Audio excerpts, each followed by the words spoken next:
Olá, nesta edição da TV Espaço Homem, nós vamos trazer uma entrevista muito importante em nosso modo de considerar. Eu tive a felicidade e a honra de tê-lo um dos professores universitários quando estava fazendo aí pós-graduação e mestrado, e realmente ele, além de um grande professor, é um psicólogo, é um filósofo, tá? E coordena grupos como a CRB aqui em São Paulo. E hoje ele vem conversar conosco sobre a questão que está bastante polêmica, muitos textos na internet, muitas palestras, né? É a questão do desemprego. E então a gente escolheu um tema para ele, né? As consequências do desemprego. Então, dizem, e nós vamos discutir isso aí, que está tendo dependência de álcool, de droga, suicídio, aumento de homicídios também, tá? Agressividade, ansiedade, enfim. E aí nós vamos conversar com ele, que é um grande expert da alma humana, assim, quais meios que a gente pode estar, além de entender os casos, né, os fatos, como que a família pode intervir, orientar, encontrar a solução antes de coisas mais graves, os amigos, como que podem também interagir, né? Talvez a gente não tenha a formação e a informação necessária para, sentindo algo diferente numa pessoa, a gente poder buscar o socorro antes de uma tragédia, não é? Então, hoje nós estamos aqui com o professor Rubens Pedro Cabral, e ele vai estar nos informando as condições, as situações da alma humana diante de um fato que está ocorrendo e que os noticiários estão dizendo que aumentou o suicídio, aumentou o homicídio pelo desemprego. Então vamos ter os nossos cumprimentos dele aqui para todos vocês, tá? Da TV Espaço Homem. Então, bom dia, boa tarde ou boa noite, né? Em que hora que você esteja participando dessa nossa conversa via internet. Mas, de fato, o tema que a dona Elizabeth trouxe, mais uma vez, é muito interessante para nós conversarmos um pouquinho, talvez não tanto para entender questões teóricas, mas visualizar isso na prática ou no cotidiano, para a gente poder realmente avançar nessa questão. Como ela já trouxe e falou muito bem, de fato existe uma identificação muito grande com o ser que pensa, que é o homem, não é? Com aquilo que ele faz. Claro que isso é uma regra geral, existem muitíssimas exceções, mas no geral nós somos aquilo que fazemos. E a questão do desemprego, sobretudo na nossa sociedade, que é uma sociedade altamente competitiva no momento, e pessoas que se prepararam durante muitos anos para exercer uma determinada função ou profissão, quando elas estão desempregadas, de uma certa maneira elas perdem um pouco da sua própria identidade. Mas isso remete a cada um de nós a elementos muito primitivos. Então, se eu estou sem a identidade vinculada ao trabalho, mas eu tive um bom processo de maturação, se eu passei por bons momentos na minha vida e diante de dificuldades porque eu fui ajudado, então a pessoa consegue de uma certa maneira enfrentar isso com um pouco mais de clareza. Sempre é muito difícil, mas com um pouco mais de clareza, um pouco mais de objetividade. O problema é que o desemprego traz um baixo índice de autoestima como consequência. O baixo índice de autoestima pode revelar uma pessoa que não tem ainda estrutura suficiente para enfrentar e para pedir ajuda nesses momentos, e por conta disso é possível mesmo que exista como um elemento externo que acaba atingindo a pessoa internamente e aumentando o consumo de droga, o abandono, a pessoa desiste de tudo e sai perambulando pela rua, até mesmo a questão do suicídio, mesmo que suicídio, a gente vai poder talvez ver ainda durante essa entrevista, tem nuances um pouquinho diferentes. Segundo também está nessa edição a entrevista de uma assistente social que trabalha com um sindicato. O índice realmente mais grave está com os homens em relação ao desemprego, sendo que as mulheres é aquela história, né? Ela cozinha para fora, ela vai fazer um bordado, ela vai fazer alguma outra coisa de tarefa que dentro da casa dela ela vai arrumar mais um pouquinho de dinheiro. Agora o homem não, é como o senhor disse, ele está formado numa determinada área e ele não tem a outra formação. Então no conceito dele aquilo atinge o ego dele de uma forma terrível. Então a mulher tem a humildade, segundo ela, de procurar uma nova formação, tá? De dizer, estou precisando de ajuda, né? Que ela está notando isso, e elas saem correndo e vão procurar estudar, fazer mais uma nova formação, enquanto que a dificuldade maior que estão encontrando é exatamente nos comportamentos masculinos, né? Que está a grande preocupação. Como o senhor disse, há também nas literaturas atuais de estatísticas o aumento de consumo de bebida alcoólica e drogas, como o senhor está abordando. Parece que tem uma diferença entre o homem e a mulher, se o senhor quiser citar qualquer diferença, né? Mas me parece que ambos podem ficar agressivos, violentos, né? E segundo ali, os homens estariam mais abusadores, mais querendo fazer um papel de macho para as conquistas e tal, assim, né? Onde estão se dando mal. E aí tem as mulheres também reagindo na violência, quer dizer, o que o senhor consegue como um psicólogo, né, como um filósofo também, olhar essa situação humana tão diferente, né? Pelo menos podia ser no passado, mas não tinha divulgação, e agora está à frente a divulgação, né? Muito bem. Então, agora a senhora entrou numa questão que é também igualmente importante de podermos pensar um pouquinho, né? De fato, a estrutura social atinge de maneira diferente o homem e a mulher. O homem tem, às vezes, uma sensação mais aguda de que ele é responsável por ele mesmo e por muitos outros. E, de fato, tem essa visão limitada a partir do seu processo formativo. A mulher tem uma criatividade maior diante de quaisquer circunstâncias, seja no momento de perda, de emprego, a mulher sempre reage com uma criatividade um pouco maior. O homem tem um pouco menos de criatividade para enfrentar momentos como esse. A possibilidade do uso de droga e de álcool, isso atinge a ambos. De maneira geral, é mais comum que as mulheres se utilizem de bebidas alcoólicas, né? Elas estão mais propensas a usar o champanhe, o vinho, né, o uísque, e ficar na cerveja, né, sobretudo hoje em dia as jovens, as moças usam muita cerveja, consumo exagerado de cerveja, e elas ficam dopadas um pouco mais facilmente, por assim dizer, por uso dessas bebidas, e os homens passam por aí um pouco mais rapidamente. Por isso que eles atingem mais rapidamente a maconha, depois a cocaína, a heroína e outros elementos, né, que a sociedade prevê. E esse uso de drogas sempre traz uma diminuição da consciência.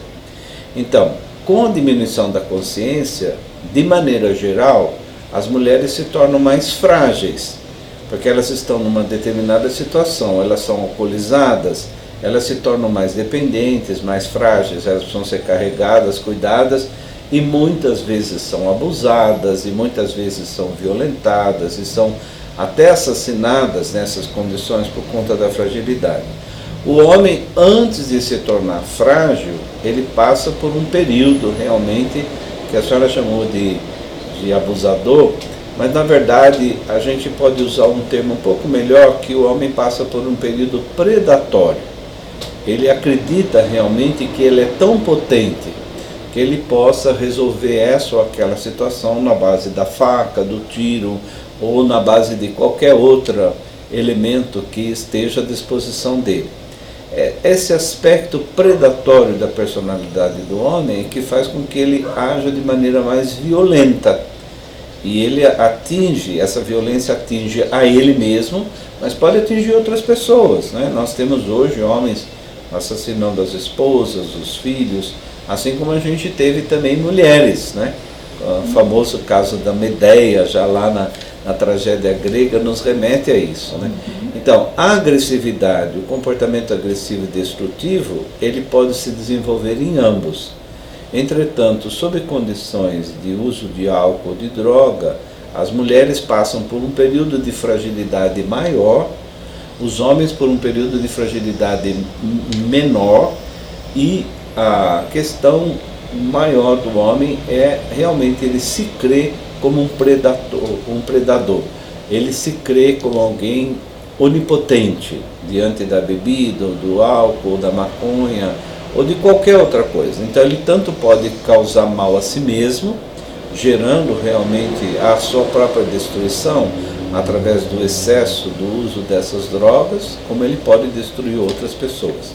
Então essa realidade do gênero atinge a ambos, mas de maneira um pouquinho diferente. E a minha proposta, né, é que realmente a gente compreenda tanto a dinâmica da droga quanto a dinâmica do álcool, igualmente a dinâmica do suicídio, que a gente também vai conversar, como uma doença grave, que exige intervenção, que exige ajuda, que precisa de ser curado e que muitas vezes precisa ser controlado, não é? Porque a pessoa em si mesma, ela não é capaz de encontrar a cura. Ela precisa confiar em alguém, pedir ajuda para alguém e ter a certeza de que, sendo ajudada, ela se tornará uma pessoa melhor. Ao contrário do que muitas vezes se pensa, que é o auxílio fragiliza a pessoa. O auxílio, ser ajudado em quaisquer circunstâncias, faz uma pessoa se tornar melhor, mais forte, mais capaz de enfrentar as adversidades da vida, sejam homens ou mulheres. Aí eu achei excelente explicação. Bom, mas vamos supor assim, estamos numa família, estamos com um caso de um cidadão desempregado e na outra família, meio aparentado, uma mulher desempregada, tá? Mas tem uns laços próximos de sangue. Bom, como o senhor disse, ela vai ter que achar um jeito, nem que seja lavar a roupa para fora, ela vai encontrar um caminho, ela precisa trazer todo dia um troquinho para dentro de casa, certo? Eu estou falando em termos de buscar uma alternativa de trabalho. Então, eu acho que ela é mais simples, mais humilde, mas vai atrás para solucionar o aqui e agora. A prole em primeiro lugar, né? O doente em primeiro lugar. Aí nós temos um homem que estava num cargo muito legal, com status, né? E ele tinha, de certa forma, uma competição com os colegas para ter esse cargo, né? De repente, assim, ele perde tudo, o status, o dinheiro, o cargo, e o menino quase que ele treinou lá está no lugar dele, certo? Aí ele olha para si e vai procurar trabalho. Veja, a situação não vai começar num salário mais alto, obviamente. Vai ter que passar por um processo todo de recomeço. Nem sempre ele vai estar atualizado o suficiente, né, com todas as tecnologias novas, que também é um grande óbice para qualquer um hoje no trabalho, que tem que estar atualizado com as tecnologias digitais, isso que está novo nesse mundo aí. Bom, aí vamos supor, quais são os roteiros desse homem? Ele vai ficar ansioso? Ele vai ficar depressivo? Como que nós vamos saber se ele está fazendo esses passos, né? Ele vai chegar um momento que ele diz assim, para ele mesmo, chega, basta, eu não aguento mais, que ele vai para o suicídio, ou chega, eu não posso ver minha mulher se virando desse jeito, voltando para as crianças, eu não vou conseguir virar esse jogo, vai lá acabar com a família inteira e se acaba. Então, Deus os livre, mas é isso que está acontecendo em alguns lugares, né? Então, o que nós vimos? Nós tínhamos uma sequência de situações que levou esse homem ao extremo. A família poderia ter notado isso antes, os amigos poderiam ter percebido algo antes, que poderiam estar intervindo, levar para conversar, levar para um parque, em parques tem aí áreas que estão ensinando yoga, estão fazendo técnicas respiratórias, diálogo, né, conversa e tal. O que a gente tem que fazer, sendo amigo ou sendo familiar de alguém que está passando esse quadro meio complicado, porque é uma sequência, né, mais ou menos uma escadinha, né? Vai a ansiedade, vai a depressão, é por aí, e aí a falta de controle, é isso? Isso mesmo. Então, o que a família vai ter que notar isso e ajudar antes? Um amigo, sei lá. Então nós voltamos a uma questão que é o quanto essa pessoa, qual é a expectativa que esse senhor tinha a respeito de si mesmo. Porque a nossa geração, criou uma expectativa de que alguns empregos, que algumas tarefas eram definitivas, que a pessoa tinha um emprego para o resto da vida. Isso criou cria um drama muito grande quando a pessoa, como foi falado, é despedida ou é mandada embora de uma determinada empresa e substituída por alguém mais jovem. A sequência é essa. Num primeiro momento, a pessoa precisa mesmo de um tempo de luto. E, de fato, se a pessoa está bem estruturada, esse período de luto vai aí em torno de 30 dias, 10 dias, 20 dias, dependendo um pouco do que está acontecendo. Mas mais ou menos um mês depois, né, vamos dar um tempo um pouco maior, como se fosse um período de férias, mais ou menos um mês depois a pessoa tem que estar de novo atualizada e querendo entrar no mercado e querendo retomar a sua vida. Se ela continua num processo de perda, se ela continua num processo de desânimo, de desencorajamento, de falta de vitalidade, isso vai gerando dentro, sobretudo do homem, um sentimento com o qual o homem lida muito mal, que é o sentimento de impotência. Esse sentimento de impotência, seja na área da sexualidade, seja na área do trabalho, do cuidado com a família, esse sentimento de impotência para o homem é altamente destrutivo. E aí ele vai passar realmente por movimentos destrutivos, que começa mesmo com as drogas ou bebida, como a gente falou agora há pouco, mas que pode ir piorando, né? E aí vai um aumento da ansiedade, vai a questão do abuso em outras áreas. Por exemplo, ele começa a dirigir de maneira perigosa. É como se a pessoa estivesse ensaiando, de uma certa maneira, a sua própria destruição, para se livrar desse sentimento de impotência. Porque a finalidade dessa pessoa não é morrer, ela não quer morrer simplesmente, mas ela quer se livrar desse sentimento. E vai fazendo coisas que algumas coisas vão acontecendo na vida dela que de uma certa maneira vai levando a piorar, e ela acaba realmente construindo situações irreversíveis. Isso pode ser tanto no campo profissional dela, ele pode se tornar um mau profissional, ela pode se envolver com gente inadequada, ela pode terminar com um casamento que porventura está indo bem, ela pode realmente não sair de casa para procurar um emprego, para buscar alguma coisa. Então, não exercitando a sua criatividade em função desse sentimento de impotência, vinculado à ideia de que ela é, ou ele é, o macho provedor.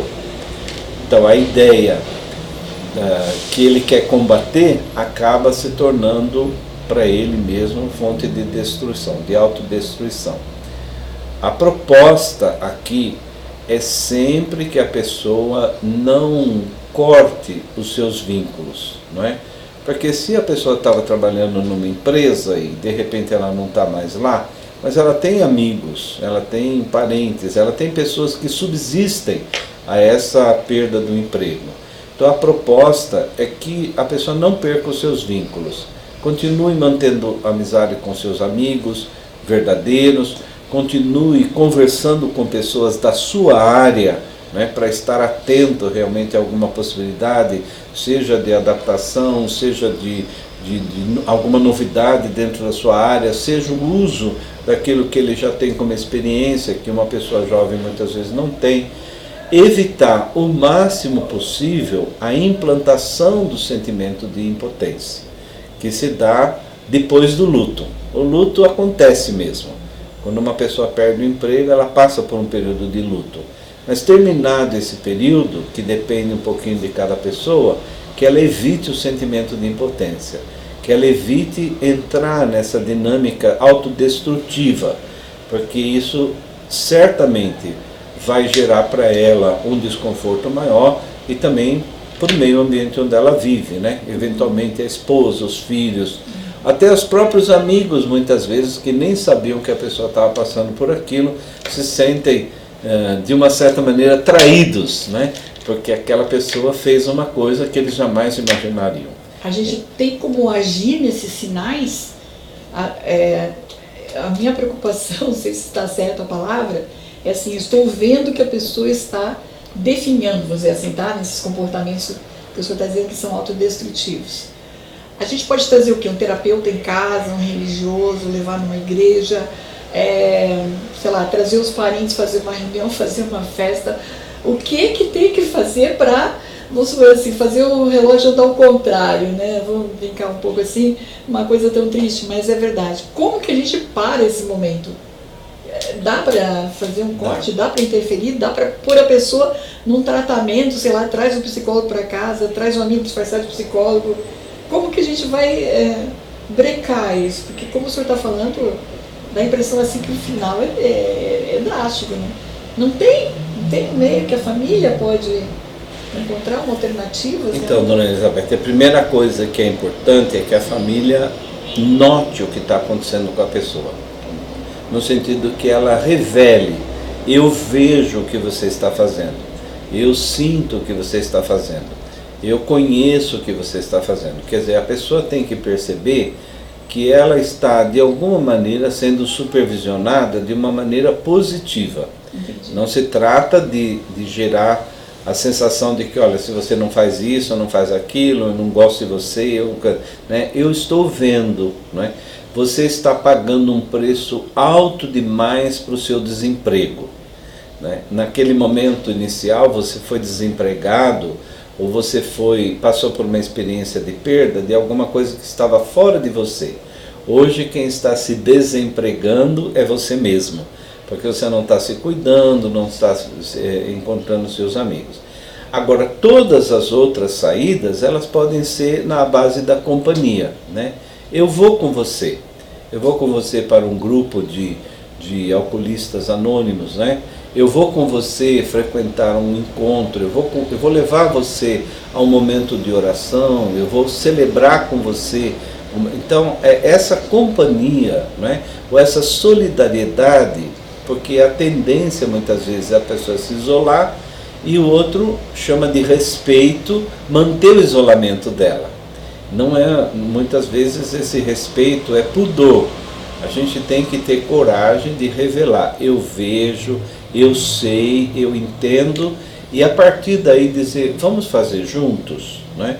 Vamos fazer juntos esse curso, aquele projeto, vamos fazer juntos esse momento de oração, vamos fazer juntos essa dinâmica que tem no parque, o que tem, né? Porque se a gente manda a pessoa fazer, por si mesma ela não tem energia.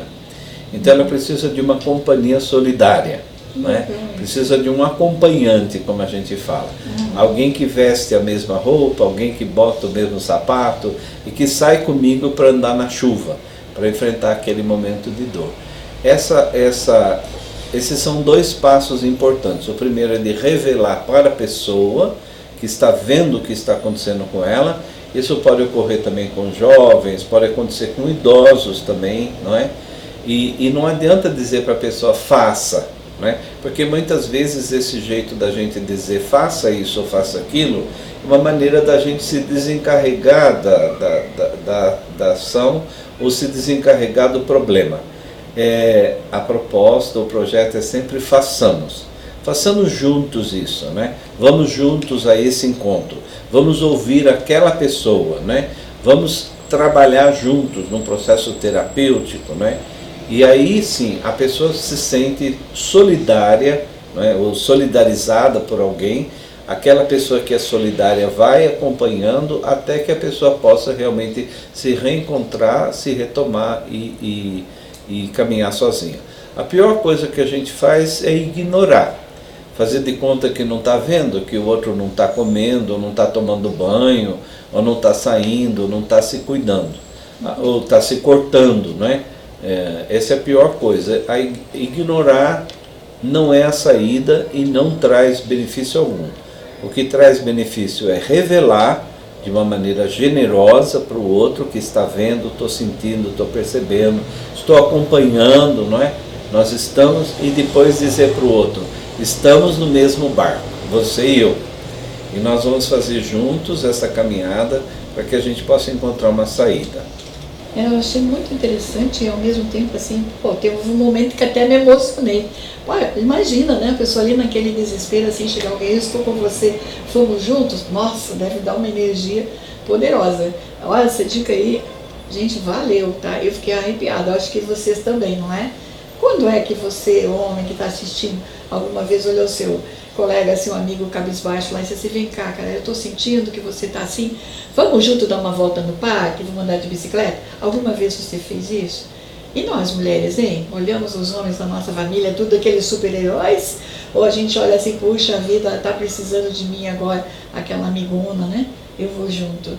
É muito legal essa dica, olha, valeu toda a entrevista, quase, amei. Agora veja bem, o senhor fala em oração. É interessante porque eu peguei 4 artigos recentes de médicos e cientistas que fizeram e não conseguiram encontrar nenhuma razão científica de aparelhos, de qualquer coisa do planeta para justificar determinados quadros que se reverteram, que parecia que já estava, né, já tinha falecido, e o povo em oração, e depois acontece um fato extraordinário, aquela pessoa, não sei se vive ou sobrevive, que seria a palavra correta, e ela toma um impulso de vida, e o que tinha tudo de vestígios antes, que era uma doença que estava fazendo um óbito, desaparece, né? E aí tem dois artigos, inclusive, assim, quer dizer, os caras se quedam e dizem assim, nós não temos como explicar. Nós não somos cristãos, mas temos que acreditar que existe milagre. Como? Que não tinha mais nada, já queremos desligar tudo, e o povo orando, e essa pessoa refaz todo um processo de vida como se não tivesse acontecido nada. E o que é? O senhor que está com 4, 5 livros aí para mostrar para a gente o que o senhor diz desse fenômeno. O que é isso? Está ali, gente. Olha, literatura atual, né? Na internet, quer dizer, não dá para, com o nome das universidades, dos cientistas, né? O que o senhor diz isso para nós? Que energia é esta que veio? Essa energia do amor? Que estaria ali na volta daquela pessoa acreditando na vida, é essa energia que o senhor diz, vamos juntos? Isso. É isso? Então, talvez seria bom recordar, né, e imagino que muitos dos que estão ouvindo essa entrevista já sabem, que nós temos um cérebro, que 99% do nosso cérebro tem uma capacidade ainda desconhecida. A imagem que eu mais gosto é essa que diz que do cérebro, comparando a uma maçã, por enquanto nós só aprendemos a usar a casca. Tudo que está por dentro a gente ainda não sabe. Dentro do nosso cérebro, da nossa psique, existe um universo de potencialidades, um universo de capacitações, um universo de criações que a gente ainda desconhece. O que a senhora está dizendo, dona Elizabeth, é que a oração facilita o acesso a esse universo, porque ela vem de encontro à ativação de algumas áreas que a gente não tem muito contato, seja a oração de uma pessoa para outra, seja a oração da própria pessoa, ela pode redescobrir o seu universo, ela pode, de uma certa maneira, suplantar muitas dores, muitos sofrimentos e também encontrar caminhos de cura a partir disso. Então, do ponto de vista humano, nós somos muitíssimo mais bem preparados do que nós imaginamos. A humanidade tem muito a evoluir.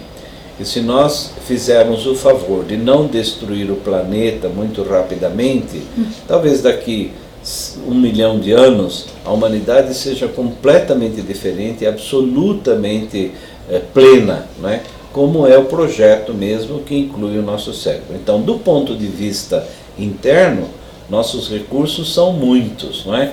Inclusive esse livro aqui do padre do Moser fala sobre isso, né? Colhendo flores entre espinhos. Ele fala um pouco dessa dinâmica bonita, né? Que é justamente encontrar dentro de nós mesmos, daquilo que a gente vê como limite, muitas possibilidades que existem. Então, do ponto de vista humano, nós já temos essa possibilidade. Agora, o outro aspecto que a gente tem que considerar é justamente a força da energia do Criador.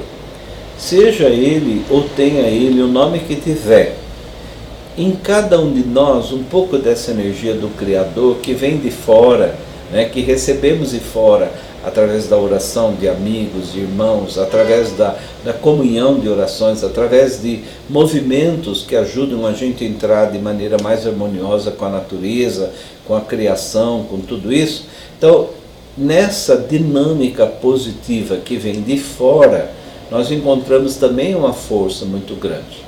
Então não se trata simplesmente de confiar naquilo que a gente ainda desconhece do cérebro, que funciona realmente porque abre novas perspectivas para nós, mas também de acreditar que nós temos uma energia que vem de fora, temos uma força que vem de fora, que é a força do amor do Criador, da vida, da história, da natureza. Nós temos uma grande quantidade, se a gente pode dizer assim, de apoios positivos que a gente recebe de muitas maneiras. O que eu espero é que a gente de fato se apoie nisso. Quem acredita em Deus, que realmente faça esse movimento bonito de caminhar em direção a Ele, né, nos momentos difíceis. Quem acredita em forças cósmicas, gente que chama Deus de outros nomes, não tem problema nenhum. O importante é que a gente saiba que nós temos um potencial infinitamente grande a ser explorado e que a gente não deveria jogá-lo fora do ponto de vista pessoal e particular, assim como a gente não pode desprezar o que nós recebemos do Criador. Olha, é muito legal isso aí, porque as pessoas às vezes confundem, né? A fé, essa força espiritual com rituais, quer dizer, é independente da crença religiosa. É a crença que em algo que nos gerou e que se juntar toda a humanidade não faz um ser humano igual, muito menos pensante, com emoções, imagina, ninguém inventou ainda, a gente pode pegar todo o dinheiro do mundo, todos os sábios, todos os cientistas, ninguém faz. Então tem que ter um mistério aí, certo? Aí no meu modo de entender, não sei se está correto, mas é uma observação simples, mas verdadeira. Então não importa o ritual, não é? Importa que a gente tem que se ajoelhar diante de uma criação que a gente não tem capacidade nem de fazer um serzinho, né? Imagina todo um universo com toda essa variedade. Bom, nós temos que finalizar. Eu estou encantada, não sei se você vai querer falar dos outros livros, mas eu estou, como sempre, aqui, ó, você viu, fiquei ali, só faltei ficar aplaudindo, né? Muito legal, eu acho que os homens gostaram bastante dessa entrevista. Até agora foi assim, a entrevista um pouco mais humana, eu diria assim, tá? Mais de falar na alma dos homens, eles se entenderem assim, eu também sou um ser humano, eu também sofro, eu também fico triste, eu também preciso que alguém diga alguma coisa pra mim. Foi legal pra caramba, tá? Eu acho assim, isso conseguiu entrar nesse lado humano dos homens, eles têm que entender que eles também têm, né, os seus altos e baixos, enfim, e precisa de alguém, não importa se é mulher ou amigo, enfim, que dá a mão e diz assim, vamos caminhar, vamos fazer algo, né, para você voltar àquela beleza da vida, aquela coragem, aquelas vitórias. Então, assim, o que o senhor pode dizer para nós, para finalizarmos agora, assim? Bom, eu acho que suas palavras já curou um monte de gente, pode ter certeza. Então, primeiro eu gostaria de retificar uma coisinha que a senhora falou, que eu achei importante, né? A Dona Elizabeth lembrou que não tem dois seres humanos no mundo que são iguais. Não existem duas folhas num pé de jabuticaba com trilhões de folhas que sejam exatamente iguais. Porque a criatividade do Criador, da natureza, é infinita. Não temos duas folhas iguais, não temos nada, é impossível que as coisas se repliquem de maneira exatamente igual. Então isso é muito bonito de perceber, essa riqueza do ser humano, sim, que também se espalha em todos os elementos da natureza, para mostrar para a gente, não é, que nós somos muito maiores do que a gente imagina. Depois eu queria dar um toque para as pessoas, que eu acho que o meio de comunicação aqui é bastante importante, que é uma distinção muito interessante dentro de cada um de nós. Quando a gente está passando por um momento muito difícil, o corpo da gente reage e a mente da gente também reage. E a mente às vezes reage de uma maneira que nos escandaliza, porque ela traz para a gente o desejo de morte. E o desejo de morte em si mesmo tem nada a ver com suicídio. O desejo de morte é o desejo de viver de uma maneira diferente, sem o peso daquele problema que agora eu estou enfrentando. Então eu gostaria de lembrar as pessoas, porque muitas vezes a pessoa imagina que ela tem desejo de morrer e que isso significa que ela é um potencial suicida, e não é verdade. O desejo de morrer é como a febre para o corpo, ela vem para denunciar que alguma parte do corpo não está bem. Então, alguma parte da sua psique, alguma parte da sua alma, alguma parte dos seus projetos não estão bem. E isso vem na sua cabeça e na minha cabeça como um desejo de morte. Ah, eu queria morrer, eu gostaria de morrer, não é? Morrer, nesse caso, significa eu gostaria de viver sem esse problema, sem essa dor, sem esse sofrimento, sem essa ansiedade, sem essa questão para resolver. E todos esses elementos que estão à nossa disposição nesse momento são possíveis de ser solucionados, sem a morte. São possíveis de ser solucionados, porque nós temos um potencial grande interno, e a gente deve usar cada vez mais esse potencial, e nós temos um potencial externo, venha do sobrenatural ou venha das pessoas com as quais a gente convive. O importante é que nós não fomos criados para uma experiência de solidão.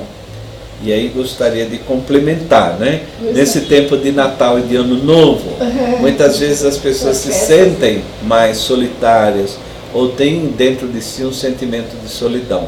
Mas é muito importante você saber, e eu também, que existem pessoas que se importam conosco, e existem pessoas com as quais nós nos importamos. E de uma certa maneira é isso que dá sentido para a vida. Eu também que agradeço a Dona Elizabeth pela gentileza, né, de procurar, de trazer as perguntas.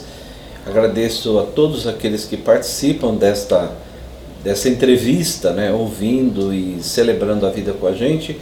O que eu espero é que nesse final de ano, com o Natal, com o Ano Novo aí chegando, que a gente se sinta mais fortalecido, mais potencializado, mais encorajado, que a gente aumente os nossos vínculos, não é? E que mesmo diante de tantas tormentas que a sociedade brasileira continua atravessando, que a gente não perca a autoestima e a consciência de que somos muito maiores do que o simples fazer. Somos muito maiores porque somos humanos e somos capazes realmente de suplantar as nossas dificuldades. Que Deus abençoe a todos nós. Olha que lindo! Gente, você já tinha escutado assim? Um psicólogo, filósofo, professor universitário, um teólogo, enfim, um líder, né, inclusive. Eu fiquei encantada, como ele era meu professor, né, eu sou suspeita em estar falando aqui, mas primeira vez eu acho que eu vejo assim, o senhor falando objetivamente para os homens, e estamos num momento social um pouco difícil, né? Eu acho que atinge muito o ego do homem mesmo, essa questão do dinheiro, sabe, assim, de ter o cargo, enfim. Mas eu estou muito feliz, muito gratificada, e se quiser depois deixar a lista dos livros, a gente coloca lá também, tá? Bom, temos que encerrar, um grande abraço, nossa missão deste ano está acabando, né? E foi uma honra muito grande, e nós temos o Espaço Mulher, o Jornal da Mulher Brasileira, o Embelezar, a maior parte são mulheres, mas decididamente o Espaço Homem foi uma das maiores surpresas que a gente teve na nossa vida. É impressionante a quantidade de homens que querem colaborar, que estão colaborando, que estão contentes, que buscam temas. E é como tem mulher querendo também se comunicar com os assuntos de vocês, viu? Então quer dizer que eu acho assim que o Espaço Homem ele mobilizou muito, tanto os homens quanto as mulheres. Isso é maravilhoso. Um grande abraço, até a próxima edição da TV Espaço Homem.